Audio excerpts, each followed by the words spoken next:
I'm Kuno Simulazioni co-founder Marco Massaruto, and I'm excited to show you Assetto Corsa Competizione, an hyper-realistic simulation racing game built with multiplayers and esports in mind by my team in Rome, Italy. As everyone gets seated joining us here on the stream, I wanted to give you a view of what you will be seeing. First, Pro Ferrari racer David Perel and I are going to take you on a tour of Assetto Corsa Competizione and show you some of these features that will be available for PlayStation 4 and Xbox One when the game launches on June 23. After a review of the game, we have a quick overview of what our friends at SRO Motorsports Group have been up in the world of esports, creating game-changing virtual programs like the GT Rivals Esports Invitational. Following that, we will transition into a question and answer discussion with David and some friends of ours, moderated by journalist Imad Khan. Please relax and get cozy, and we'll begin now.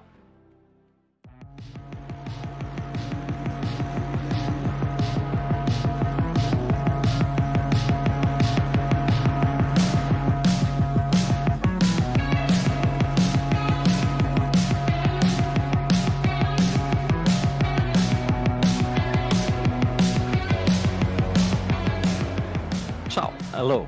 Welcome! Thank you for joining us on this exciting journey with Assetto Corsa Competizione. The game is preparing for launch on PS4 and Xbox One on June 23, and we are excited to be joined by David Perel, a longtime friend, professional race driver and competitor in SRO America's Assetto Corsa Competizione GT Rivals Esports Invitational. David and I are going to take you on an exclusive drive in Assetto Corsa Competizione to show how the game offers a new level of luxury sim racing that will be used by pros, coaches and fans, evolving the sport car racing landscape.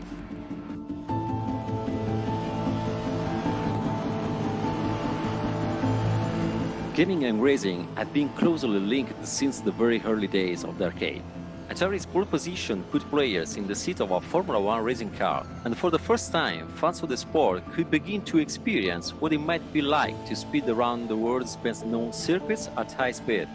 True simulation required more than an arcade cabinet could offer, and it was on computers that deep technical sims really made their mark.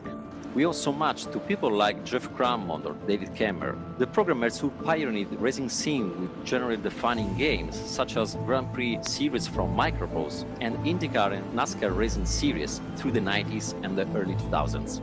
As dedicated graphics hardware made PCs more powerful and enabled complex 3D worlds, sim racing was a genre perfectly braced to benefit. Who could forget Katsunori Yamauchi and the incredible Gran Turismo that took sim racing onto console, made it serious and made the genre accessible to a whole new generation of gamers. Today, sim racing has never been more popular, with best-selling games offering many different ways to experience many unique forms of simulation and technology able to recreate the sport in stunning lifelike detail. Here at Kuno Simulazioni, we are honored to be part of this, and with Assetto Corsa Competizione feel we are about to enter a new age of sim racing. Assetto Corsa Competizione is the official GT World Challenge game, and we take that responsibility extremely seriously. It is vital to us that we keep improving and finding new ways to make our games as realistic and immersive as possible.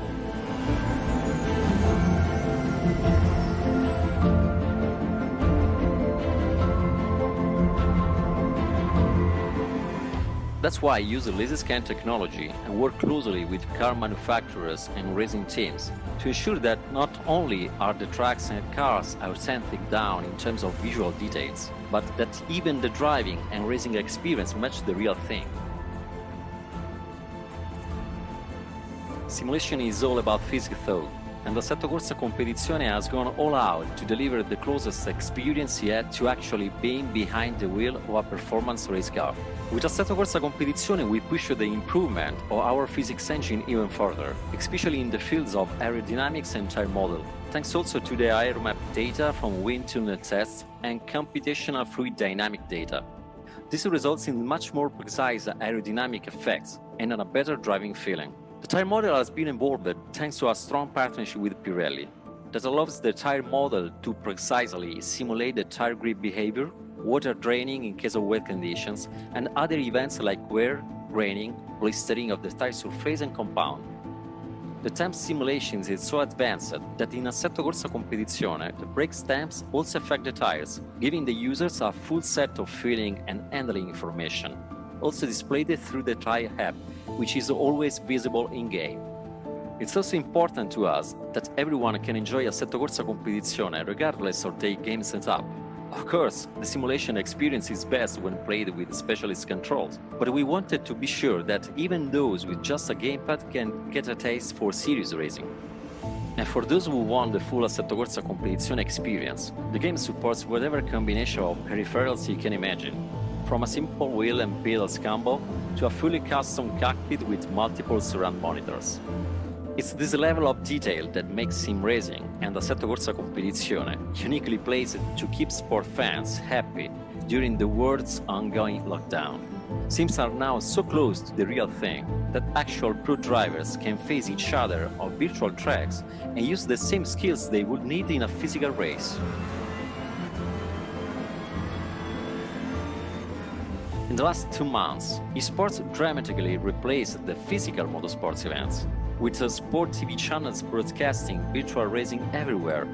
Formula 1, MotoGP, NASCAR, IndyCar, and last but not least, the GT series, allowing a much wider audience to discover and understand that this world is much more than just a game. So, it's not surprised that sim racing has seen an increase of around 1000% in online views and live engagement. Can sim racing sustain that growth and become an established and accepted e-sport even when drivers are back on the real tracks? At Kuno Simulazioni, of course we think the answer is yes.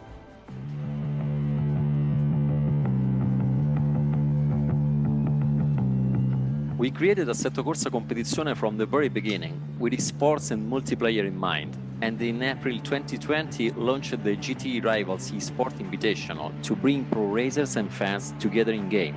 And this is where I come in. Hi, I'm David Perel, and I started racing at the age of 15 in the South African Karting Championships, and eventually earned my place on the grid with Ferrari customer GT teams. But as well as placing on the podium in real-life championships, I've also been a big fan of sim racing for well over 20 years. And in particular, my friends here at Kuno Simulazioni. He's being modest. David isn't just a fan of sim racing, he's an advocate for the sport. And that's why Assetto Corsa Competizione is an official partner with the Coach Dave Academy, which mentors amateur and pro racers on the simulation scene. It's been a hugely exciting time in sim racing, and the GT Rivals Invitational has played a massive part in that. The GT Rivals finals took place last Sunday on the Kyalami track, which beautifully recreated this iconic South African circuit in gorgeous detail. The finals were streamed on Twitch, YouTube, and Facebook Gaming, and we really hope you enjoyed the highlight of the sim racing season. For the race lead, Perel all over the back of Heitkotter. Boy, this is a great battle, and again, these two know each other. They've raced each other close the last couple of weeks. Bryan's a tough guy to get past, and he's really tough to rattle, as we've seen. Whoa, we got a move here. It's Perel. Perel goes through to the lead for a moment. Can Heitkotter respond? He's back on driver's right, holding him tight. Perel trying to get a victory here at his home track. Couple corners left. Perel, this has been his weakest sector here. Into the braking zone. Heitkotter going to use every bit of the Pirellis. Final corners of the GT Rivals Esports Championship. Heitkotter is there. Perel goes defensive for a moment. Now back to driver's right. Into the final corner, turn 16. A run back to the front straight. David Perel, home track, home race. He comes on through, and it's a race victory for David Perel. When I was 13, 12 years old, I started sim racing, and then that grew into real motorsports with grassroots level things, and then grew into professional racing with SRO. It's really cool to race against people that I now know and sometimes aspire to race to, or sometimes have raced with them on the sim. And I'm pretty grateful to be able to, flex that racing muscle. The racecraft and all of that applies 100% to the real world the way that it works in the video games. And I'm certainly looking forward to getting back into a real car for other aspects of that, but it's been a joy. It's been a really good series to run with. A lot of very fast, consistent drivers, a lot of clean racing, which is just how I like it. I like how this series has tried to emulate the real world as closely as possible. So I'm just appreciative to have been here through the season and finish it off on a pretty high note. I was stressed. I had sweaty palms. Sim racing is much more intense sometimes than real racing, because in real racing we have things which are attacking our senses and can kind of distract us from our nerves. Whereas here, you just got your heart rate pumping through your chest, and you've become very aware of that.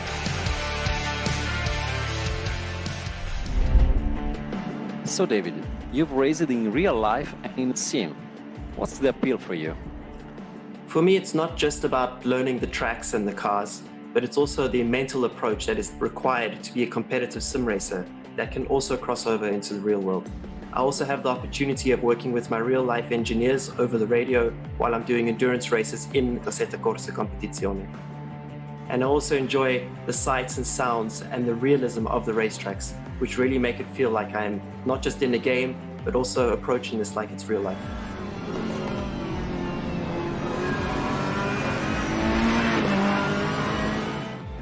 What's been the reaction from fans to these new virtual tournaments? I've had a hugely positive reaction from the fans who usually watch me do my real life racing, because now I'm able to give them a behind the scenes view of what's happening on the radio and in strategy and setup meetings. It must make it easier for you to engage with fans too. You're even racing alongside them sometimes. Yeah, that's one of the things that I really love about Assetto Corsa Competizione. It's how it fits together with the people that I am racing with, not just in the real world, but also the virtual world. We can finally mix and match, and the guys in the virtual world can prove that they have the ability to take on the real drivers. It's been really satisfying. What is that you like specifically about ACC and how it fits together with online events? I think that in particular, the online events that I've been doing have been really close, which is very realistic to the GT World Challenge that we do in real life. So it's been a nice method for me to practice, for example, my qualifying, which I generally used to struggle with as a driver, and now I've been using ACC to improve upon. The beauty of sim racing is that it really highlights the psychological battle that you have as a driver. When we are in the real car, there's a lot of physical forces. So we have the force of the car and the heat and the G-forces that are distracting us from what's happening internally. But when we are sitting in a simulator and we're under pressure, all we feel is our heart rate going through the roof. We start to perspire, we start to sweat, and it allows you, especially as a real racing driver, the opportunity to analyze how you are reacting to a specific moment of pressure and what parts of your body are starting to tense up. The beauty of ACC is that every week I'm doing multiple online events at a very high level, which is allowing me to gain a greater understanding of how I react as a driver when I'm under pressure. So it's not just about going fast, it's not just about trying to win a race. It's about unpacking how I am behaving when I get into those situations and when I have those opportunities to overtake someone, to try and get a pole position, to try go for a race win. And I can take those learnings and deep understanding of myself to the real world to improve as a real racing driver.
Hello, everyone.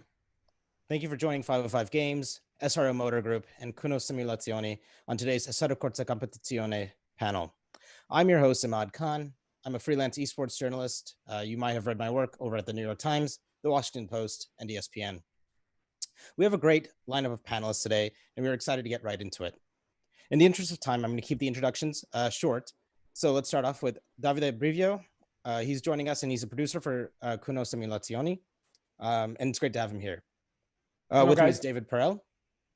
David is a South African racer with Kessel Ferrari and has won the total 24 hours of Spa twice.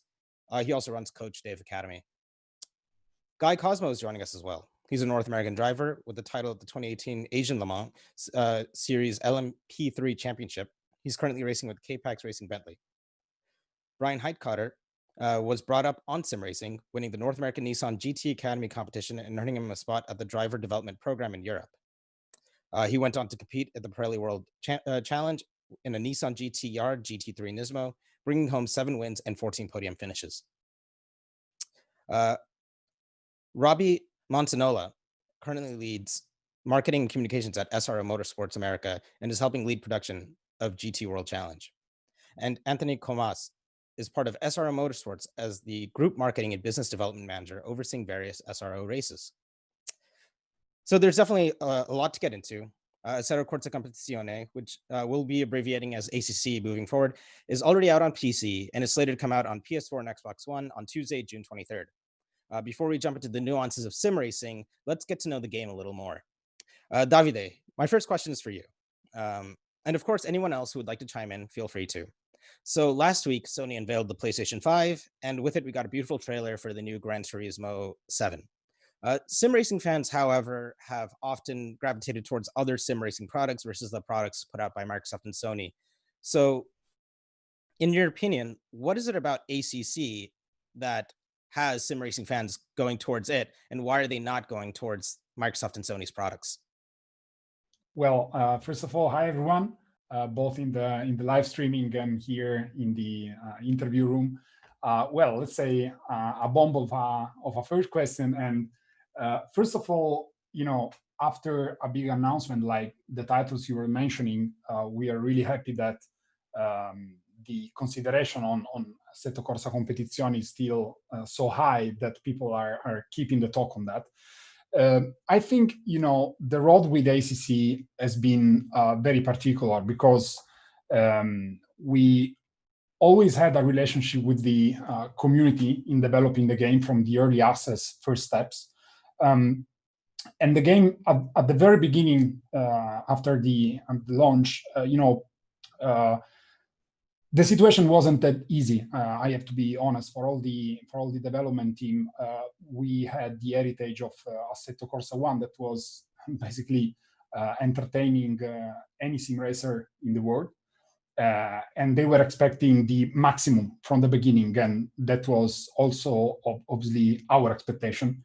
And it has been a long trip to come to a product that is now not just used by VIPs, because this is very important, but also the last of the things, that big influencers like Charles Leclerc and Valentino Rossi are coming to the game.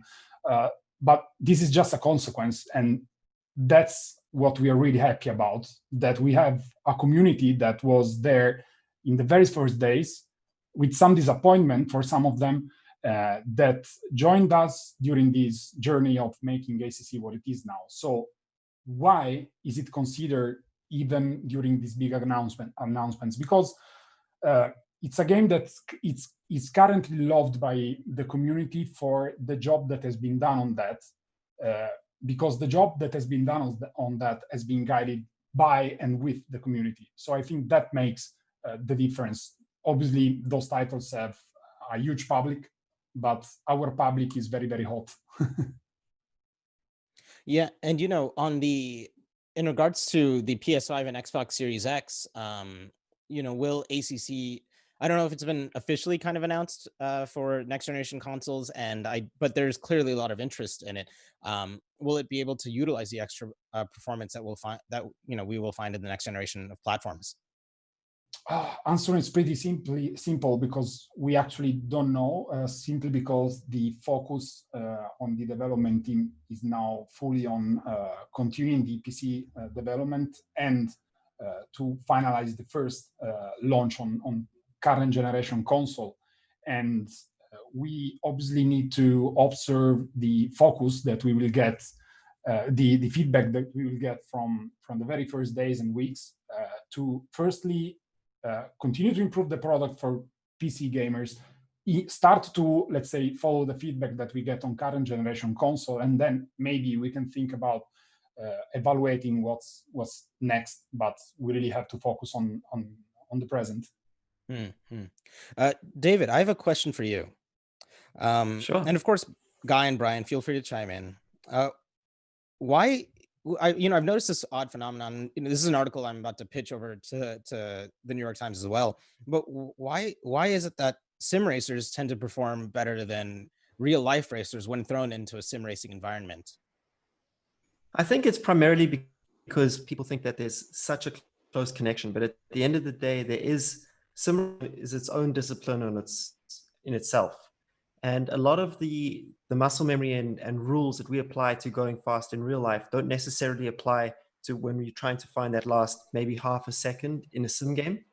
And in essence, in order to get that half second, we'd have to break a lot of the rules that we apply when we're driving in real life. And it's very hard to unlearn those things that we've developed over 20 years, starting from karting and going all the way through to GT cars. So that's something that has been actually quite surprising for me and a lot of the sim races. Even looking at the most recent 24-hour Le Mans event, I was looking at the lap times, and even the best drivers in the world couldn't come close to the lap times of the sim drivers. So it's something that I want to actually chat to the real drivers about to understand their opinion of that as well. But my opinion is that I think we need to start to see sim racing as a standalone discipline that deserves the respect of the drivers who are putting in so much effort and excelling in that discipline itself. Guy and Bryan? I would agree as well, and I'm approaching it from a lifetime of driving race cars, and I'm very new to sim racing itself, but I've always had a home simulator and I've dabbled with it many times over the years. But for me, it was all about recreating the real experience as much as I could, down to how I calibrated my brake pedals and steering feedback and all of these things. But once I started to compete, which was only due to this pandemic and the efforts that the SRO series has put together to keep us drivers active, keep our fans engaged, all of a sudden I was exposed to a completely new world. And I really wish I had met David 2 months ago to help me make that transition, because it was very difficult for me to find that extra speed. Everything is so real. The tracks are identical replications of what they are in real life. All of the things that we experience in ACC is so real and so fantastic, but I've just found myself towards the back of the grid. So there are some different disciplines, exactly like David is saying, and I have not yet cracked that code, but it's been a really interesting and eye-opening experience, and I couldn't agree with him more in that I think sim racing in general really needs to be more recognized for the skill and effort that is put into it and what it takes to really succeed there. Because some of these sim drivers I've been exposed to in my short time doing this, it is phenomenal what they are able to do. So I fully agree. Yeah, from my perspective, having come from sim racing and then jumping into real cars, I think one of the things that I've seen a lot is that people who grew up or people who have a lot of racing experience in real cars, they have the seat of the pants feel for the car, which is a huge thing that we're missing in sim racing. And for me, I didn't have that for a long time. And so when I jumped into a real car, suddenly I had this extra ability to sense what was going on with the car. And so I think sim racing actually it trains you in a different way. For racing a car, you have to depend on your other senses more. You have to depend on your vision more. You have to depend on what you feel through the force feedback steering more. And, missing that seat of the pants feel means that you're kind of missing something that's a little bit integral to the experience of driving a car exactly at the limit, lap after lap after lap. And so I think that's one thing that experienced sim racers are very good at, is they're excellent at being consistently very, very fast without the seat of the pants feel from the car. Davide, I have a quick question for you, and then I want to throw it to Robbie and Anthony. So first of all, how customizable will livery be with Competizione? And for Robbie and Anthony, how important is custom livery to ACC and competitive sim racing, and should it be open to everyone? Well, the point is that for sure we know that within esports is kind of important to have customized liveries in addition to the original ones, and that's primarily why we do have a livery editor inside of ACC. On the other hand, it's obviously difficult to manage full customizability, because you have licenses, you have brands inside the game, and on top of all, it's not something that we really limited technically, but the engine we are using did, because on the first chapter of Assetto Corsa, the engine was a proprietary one. It was a bit more easy to deal with for modders, etc. With a third-party engine that is cooking a build and closing all the content that is that and encrypting that, is not possible to leave the same kind of editing scenario for users. On the other end, we also have an important license like the SRO one, so I have to say that this was kind of handy to have as a lock. And then, I know that people manage to break the rules and add some full custom liveries, and I'm personally, I would say, happy for that. Obviously, on the SRO official events side, there has been some control over the liveries that the entry had. It's kind of obvious, but I have no particular position on that. Obviously, it's not something you can bring on console, for example, because of the nature of the way that these people are editing the liveries. So it's not something like, a real decisions. It's much more like, do we want to focus on making a good simulation experience or to break the engine we are using? So that's the deal. Maybe Anthony. Yeah, I mean, on our side, I think it has been very important for the esports series, and I think even more so with the current situation with the COVID-19, where teams were not able to go racing. They had already secured some of their partners earlier in the year, and needed to find ways also to generate value for their partners whilst not being physically on track. And I think it has been really greatly appreciated, the fact that we added some level of flexibility there for the official SRO Esports event. And yeah, I mean, brands don't want to be racing with their previous partners from last year. So I think on the esports side, it's been a huge help to be able to use custom liveries. Yeah, and just to add into that, I think for us, obviously being with ACC being centered around the European Championship, for us, it allowed us to bring in our American GT World Challenge America liveries, which was great. So I think that was a great step forward for their partners, for our teams, and for our drivers to be able to run familiar liveries and showcase that to the American audience that we typically are in front of. So I know guys in the game now with the K-PAX Bentley, but we brought together some really cool liveries that were showcased through GT Rivals, which was a huge hit with our community.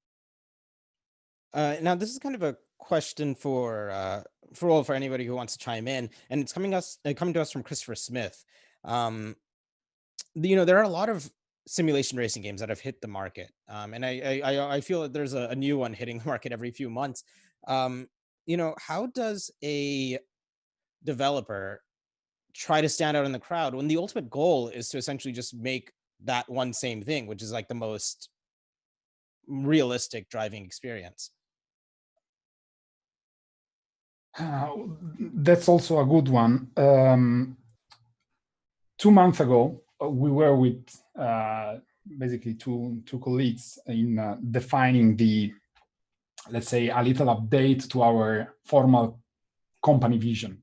That thing that you have to print on your website because you need to tell it to other people. And we were thinking about on which aspect are we really different from the rest of the world. What is our job? What is our mission and vision of things? I think first of all, everyone in Kunos is a missed driver. Okay, we love cars. We would spend our entire day driving instead of staying behind a computer monitor. Most of us have track experience, and anytime we work on something in the products and softwares we develop, we do it with this mentality. Okay, So not just gameplay, but the overall experience and thrill that you get behind a virtual wheel for us is very important. So there are some things in Kunos that are not tolerable at all, like, for example, limiting anything or any decision that ends up dealing with the feedback that you get from driving. Then there are several other aspects. So the technical skills of our developers are really high. We are, let's say, a moderately small but very dedicated and talented team. And I'm not talking about myself, but about programmers, graphic designers, and content creators inside the game. We have a very good R&D department with people that know perfectly how to deal with real car data.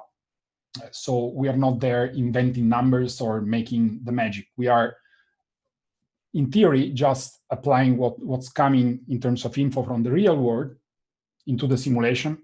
And the compromises we do are not on the vehicle values or measures. It's just about the overall low level of calculations and programming and performance. So let's say on one end, we are not doing anything that could possibly ruin the reality of the data that we get. And then that we are probably very good in fetching those data because we have a relationship with racing engineers, with drivers such as David Perel. A small example, the whole concept behind the sound effects of the ABS inside ACC has come by working closely with David. So our sound engineer worked a lot with David in getting the feedback that he had during a braking for the ABS sound. So imagine this fact multiplied by 100 aspects of a car, and that's the way we approach things. I don't like to compare the studio with any other one because there are a lot of very good simulation products out there. I'm just telling how we do things.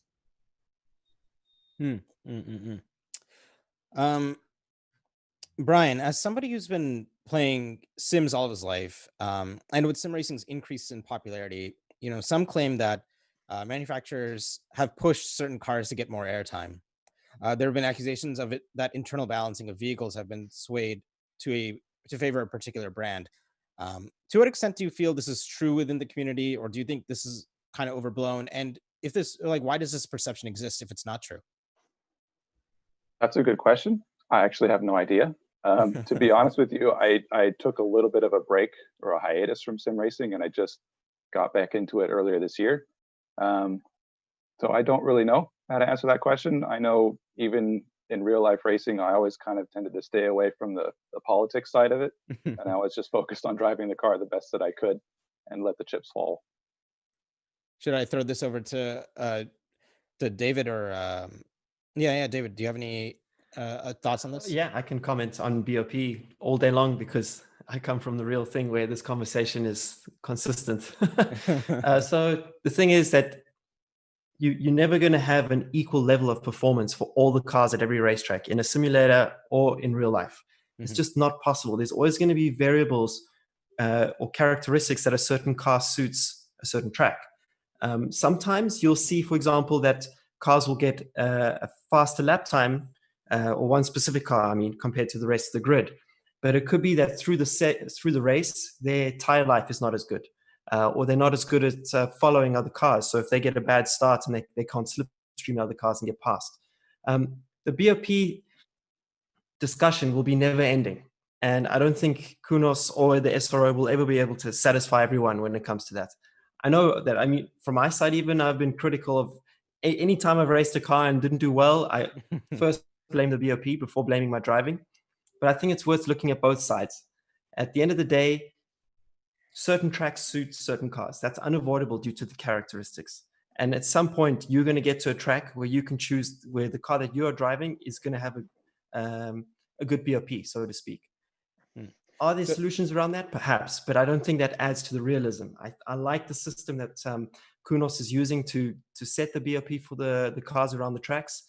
And I think that maps very realistically to what we experience in real life. So it's a discussion that will never die. but it's a discussion also that from a real driver's point of view is also not boring, but it's just so consistent. And when it's usually coming from the people who don't win the race. So, so do you reject kind of the conspiracy theorists that say, oh, such and such manufacturer made such and such deal with this game, that's why their car is doing better? Yeah, I've heard that discussion a few times, and if that was the case, then you'd see that car dominate at every racetrack, but it doesn't happen. They tend to do well at one racetrack, and then if you look back in the history of the game and the lap times that have been achieved by that car at that track, if you put a top sim driver in it, they usually are able to exploit it to the level that is done at a serious event like the SRO or GT Rivals races. Let's see, Davide, I want to throw something quickly at you. I know that game development is really difficult and costs a lot of money and takes up a lot of time, but if you had that kind of unlimited time, unlimited budget, what would you want to bring to your development team, to ACC, that you probably just, what would be your dream? Time? No, I mean, if there was an endless budget, I think that any Kunos developer would probably do the same exact things we do, but with double of the time at disposal, because obviously costs are a topic of the thing, but also time it's surely something more of a topic. And stress levels, and obviously the pressure that you can get from a game development. Then in terms of we are in a particular position, because before I was answering on how why are we so good in doing handling and all the gameplay and perception side of things development. It's obviously passion, but it's also licenses. So we have a very powerful licensing department, so basically Marco, and we can deal with manufacturers at the very highest level we can think of. So there is nothing that you can buy with more money, but time.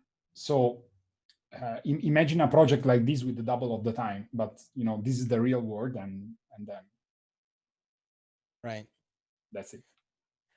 We have a question coming in from Davide Mancini from IGN Italy, and this is going to David, Guy, or Bryan.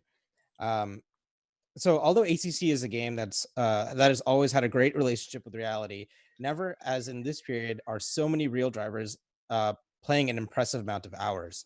Is this proving useful from a point of view feedback? Has something interesting / particular emerged that you are currently working on? I think I've been using sim racing my whole life to try and improve as a real life driver, mostly because when I was growing up as a kart racer, I only had one track in the area that in my province. So I had to use a simulator to try and learn how to learn other racetracks. These days, as I explained in the preview video, I use a simulator more to understand how I react physically under pressure and how I can become more self-aware and improve upon that in the real world. A big problem for me in real life racing has always been my qualifying.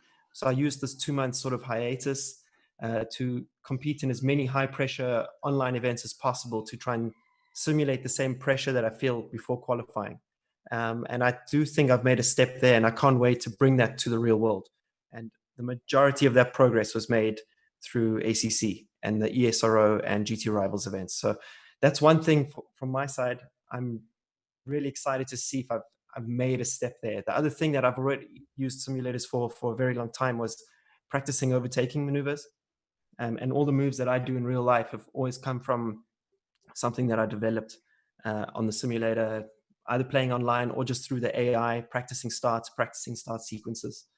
So there's a lot of value from my side. I've always used the sim as deliberate practice for real life. Yeah, and from my side, another aspect to look at it, what it has provided all of us is that racing is still a business.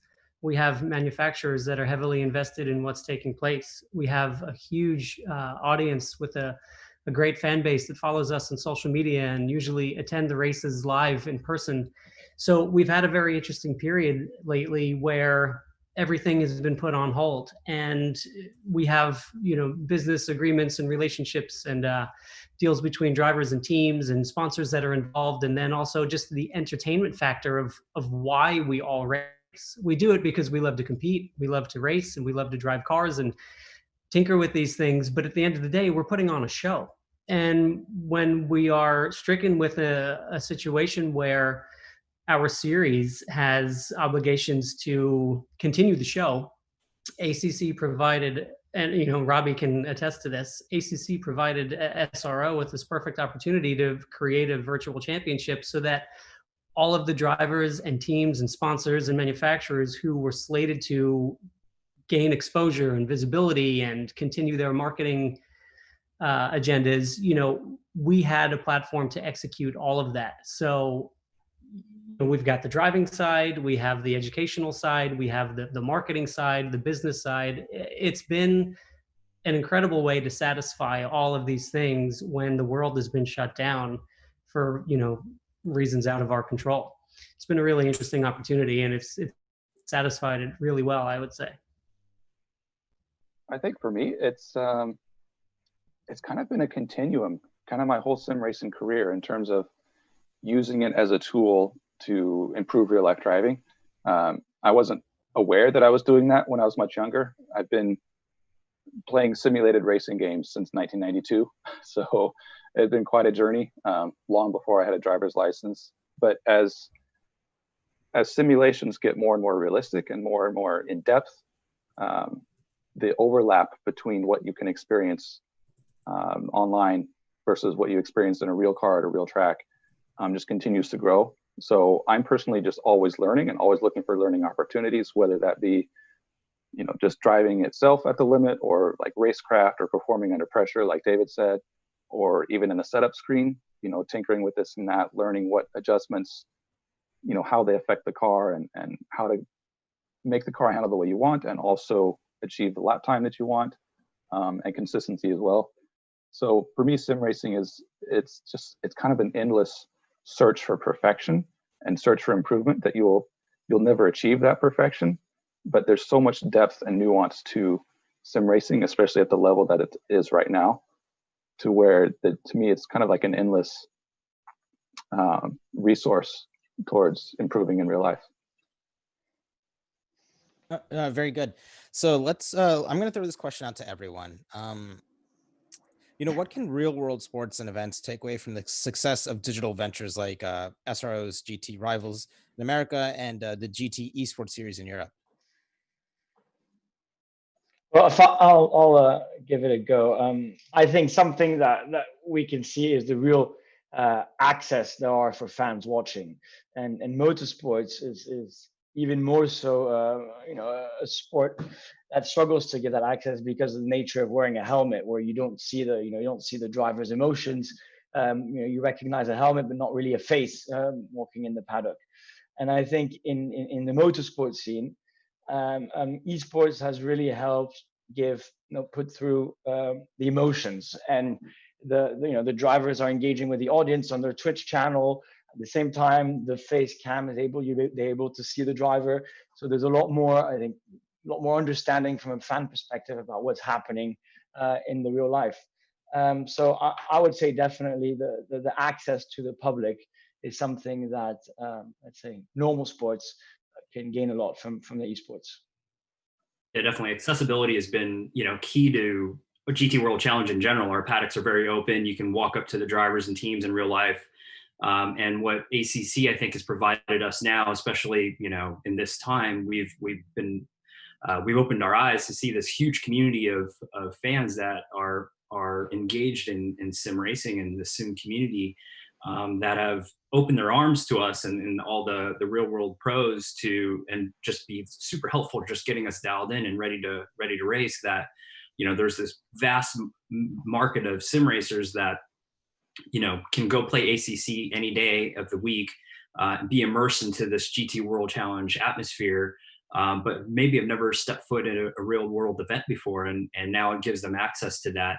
And then bringing in, the pros to co-racing during these last few months have been great to just shine a spotlight on that and add that extra layer of support that sim racing may have needed to continue to move forward and become more mainstream as an esport, as in other titles have been on the, like the League of Legends or Overwatch and those types of tournaments. So I think this has really helped motorsports come out of its shell in terms of sim racing and give us another complementing platform to real world racing that we can now look to and engage with more and just be a fun project that drivers, teams, manufacturers, partners, and everyone can be involved with to further the sport, both in the real world as well as the sim side of things.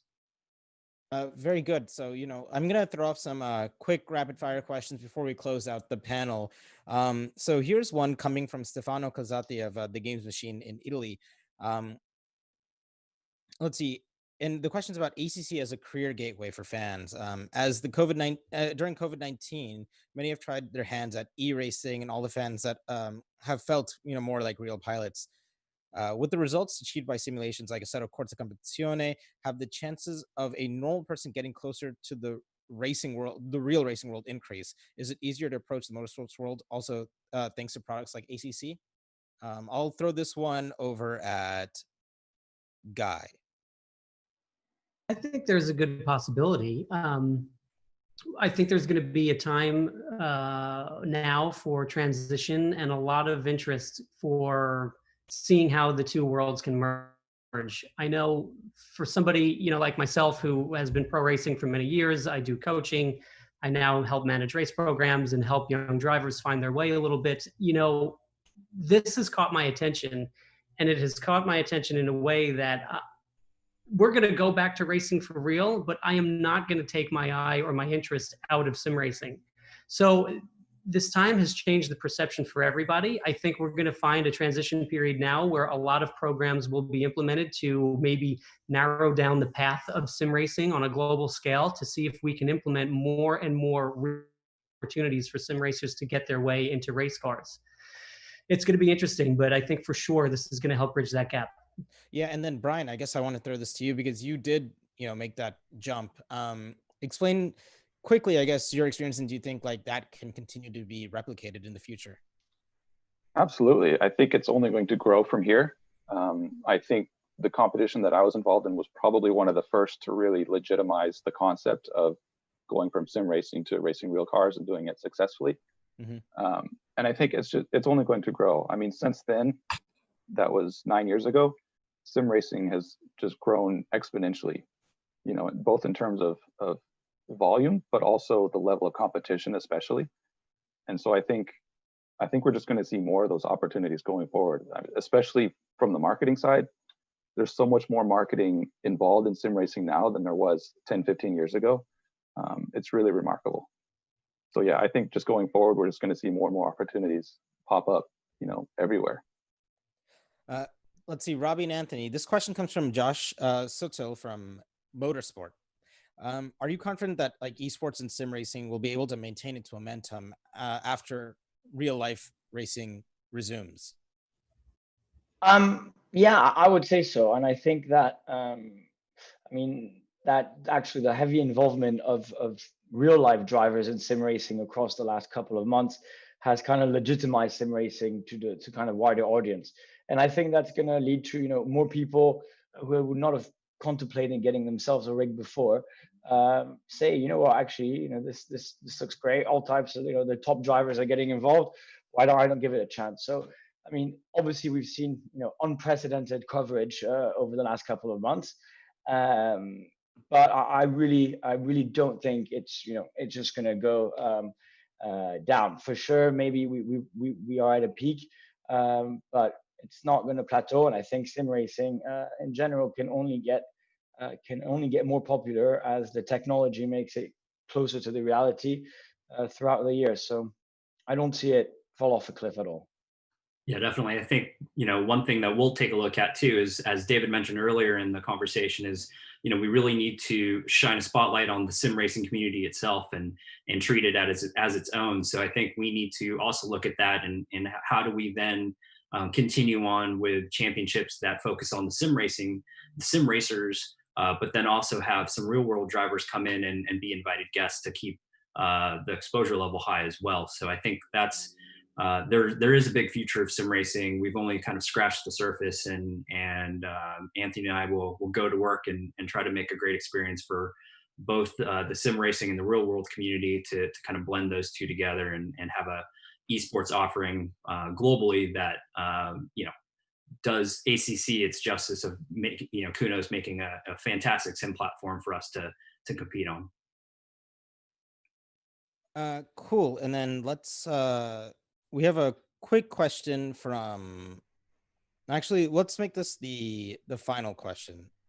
Or no, hold on 1 second. Yeah. So let's make this the final question then. This is from Fabrizio Bianchini from GameSource. And it involves the difference in game physics between the PC and console versions. From the point of view of game physics, with porting to consoles, can we expect the same reaction and same dynamics of the vehicle that we currently have on the PC counterpart? Or did the reduced performance of the consoles require the team over at ACC to iron out something in this regard? He's referring to a particular type of tire grip pattern, the reaction based on the slightest tweak applied to the tuning menu, and so on.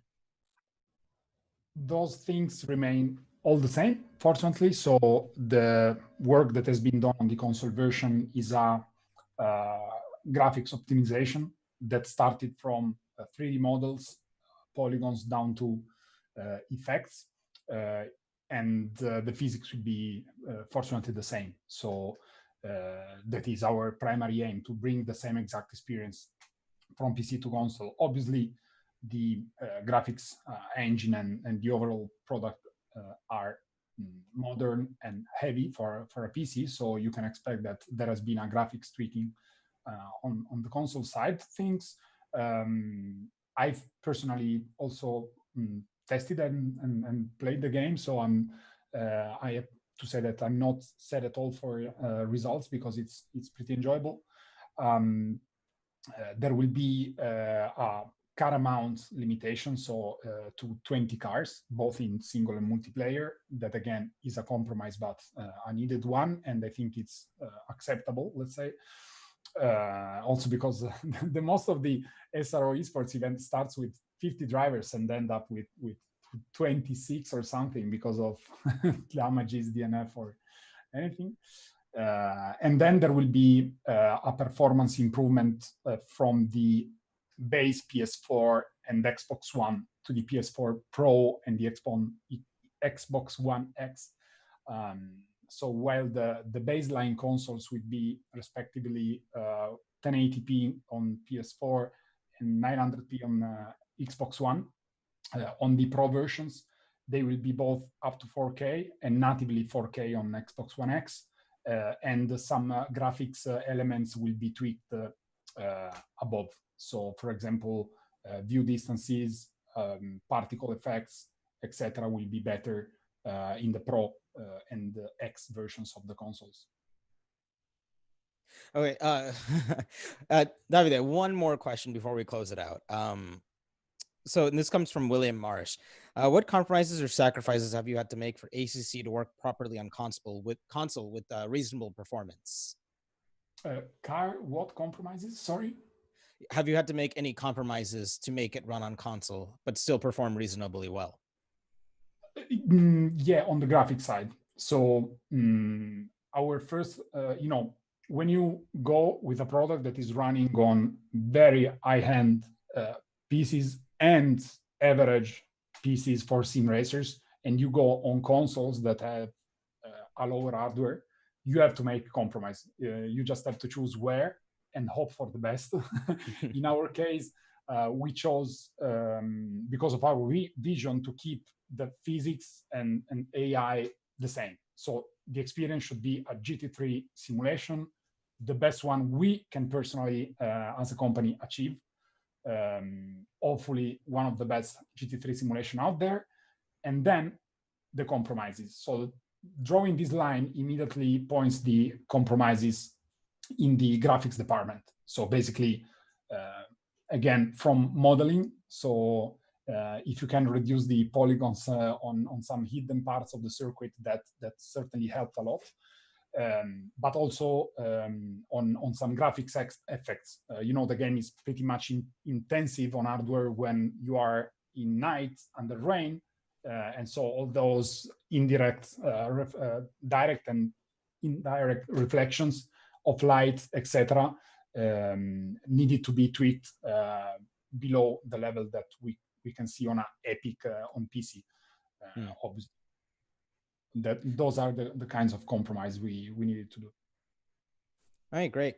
All right, with that, one thing really important for both platform players is that this kind of optimization work literally and significantly helped the PC version to proceed in a much more optimized way, because once you notice those profiling features, you can apply them on PC too, because it's technology, it's polygon reduction, optimization of the effects. And so it's very much important for us to do this kind of path and journey where we also deliver to console. Well, you heard it here, folks.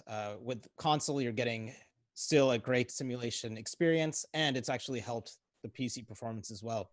With that, thank you everyone for joining us on this panel. Thank you to the panelists and to the audience, and for the journalists for submitting the questions. We hope you continue to stay safe out there. Please stay indoors. Continue to sim race, indoors. And go ahead and Google all the panelists. Give them more Twitter followers. They definitely deserve it. The console versions of ACC are set to release on June 23rd. And with that, we'll catch you guys at the next panel whenever we have it. Thank you, guys.